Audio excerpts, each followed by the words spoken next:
Hello everyone, this video is going to be on what Oracle and Tarot cards can do for you.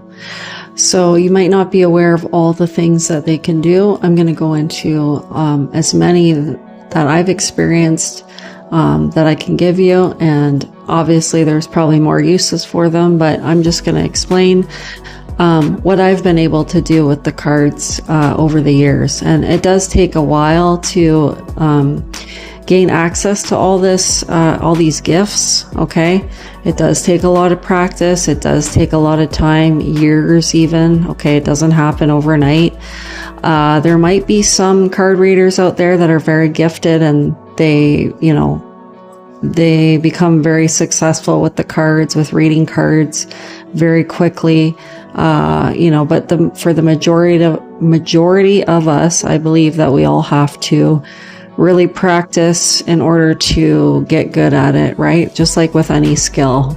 So first of all, I'm going to explain the differences between tarot cards, which are on this side, the right side, and oracle cards, which are on the left. So with oracle cards, a lot of them have different amounts of cards. They're never the same amounts. They can be, but there's different amounts of cards.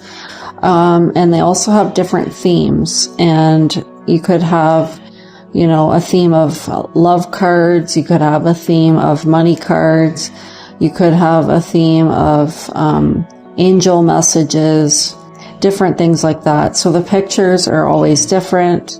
The sayings underneath them tend to be different. Sometimes they can be similar between decks. There might be similar sayings between decks, but ultimately they're kind of their own deck, kind of, so to speak. Okay, now we have the tarot cards here, which are always 78 cards. Okay, there's mostly, like, the Rider-Waite deck is used in a lot of tarot cards. Okay, it's a style of tarot cards. There's other styles like the Thoth Tarot or the Renaissance deck, but the main one seems to be the Rider-Waite deck. Okay, again, there's 78 cards. 22 of them are major arcanas. Those are the major events that take place in your life. And then they're followed by the 56 minor arcana cards. And those minor arcana cards are broken down into 4 suits. The pentacles, the swords, the wands, and of course the cups. And each one represents a different thing. Usually the pentacles represent money or material matters. The wands represent actions. The cups represent like love and creativity, friendships, different things like that. And the last one, the swords represent the swords represent the intellect, thoughts and ideas and things like that. So the swords are the air element, the wands are the fire element, the pentacles are the earth element, and the cups are the water element. So with this style Rider-Waite deck, all the decks that you buy for tarot are the same, but they do have maybe a little different imagery. This one, as you can see, has angels on it.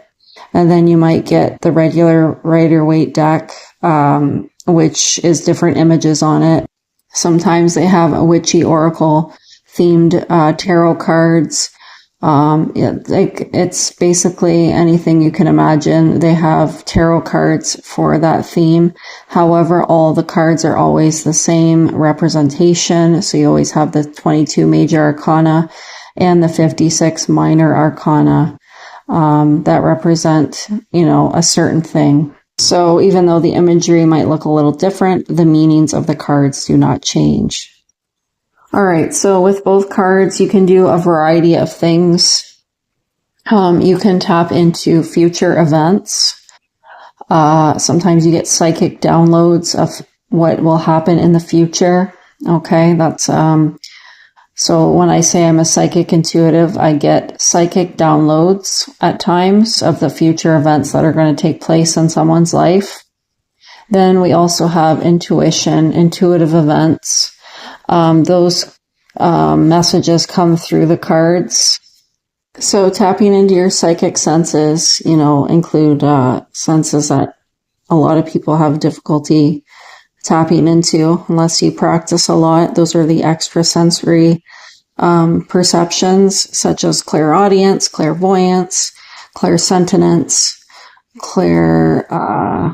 alience, I think. So different things like that.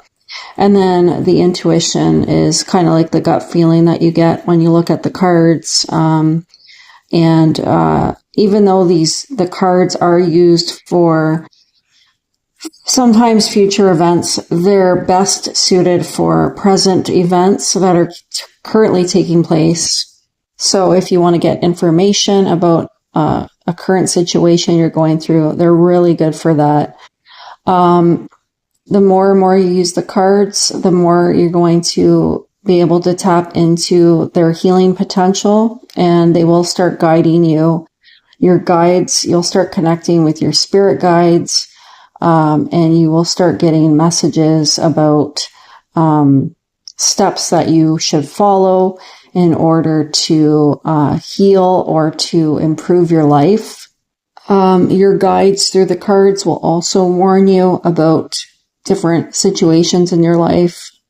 For example, if you are with someone that is toxic, they will recommend that you leave that person. So they will give you insight into the future of that connection, and also if that person is not good for you, and that, because they're trying to assist you in leveling up and in your well-being. They want you to do well in this lifetime.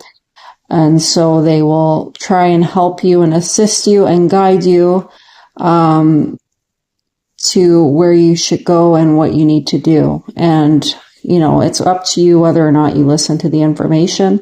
However, I can tell you from experience, if you don't, trust me, it will come back to bite you in the butt. So it's wise to listen to your guides. Otherwise you will learn some very hard lessons like I have. So, sometimes people will spy on a situation too, or spy into someone else's life. It can be done, whether it's, an ethical move or not is the question. Maybe not in certain circumstances. And then you also have to be careful what guides you're connecting with. You'll know if you're connecting with a good guide or a bad guide based on the information you're getting. If you get good messages, positive messages, then you know that you're connecting with good spirits. If you're getting negative messages about your life or someone else's life, you're probably connecting with negative spirits. And I would suggest that you cut that off immediately, because you don't want to continue to connect with those negative spirits, because they can give a lot of negative information, and that won't be good for your client to hear, or nor for you to share with your client, or even to follow yourself, to follow that guidance.